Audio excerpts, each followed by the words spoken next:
Europe.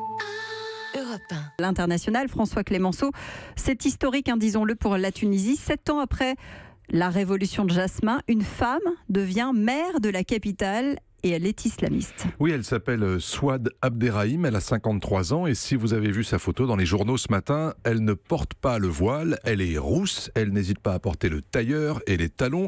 C'est l'exact opposé de l'image que l'on peut avoir d'une militante d'un parti islamiste, même si cela faisait des années que le parti Ennahda, affilié aux frères musulmans, nous présentait Souad Abderrahim sous cette apparence de modernité et de liberté. Elle est aussi pharmacienne de formation, elle a travaillé dans l'entreprise de son mari. Elle est issue d'une famille de 7 frères et sœurs, mais elle-même n'a que 2 enfants. Bref, Souad Abderrahim est un nouveau visage de la Tunisie et c'est un visage d'un pays qui continue son chemin révolutionnaire atypique.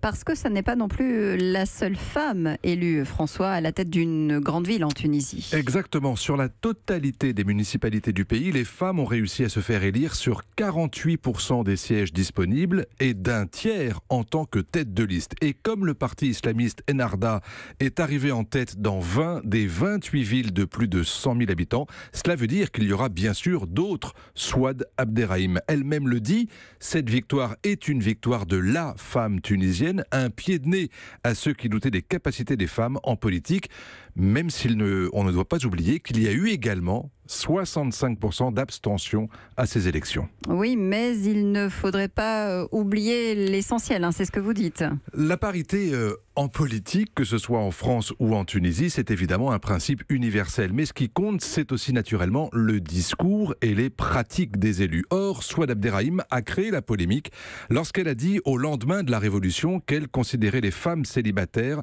comme une infamie, une plaie pour la société et qu'il fallait que les libertés soient encadrées en Tunisie par le respect des bonnes mœurs.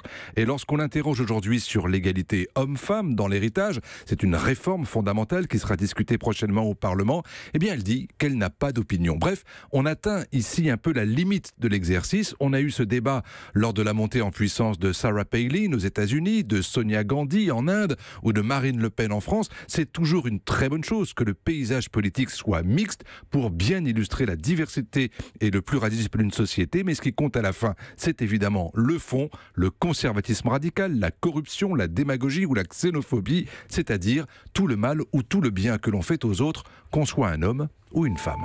Europe 1.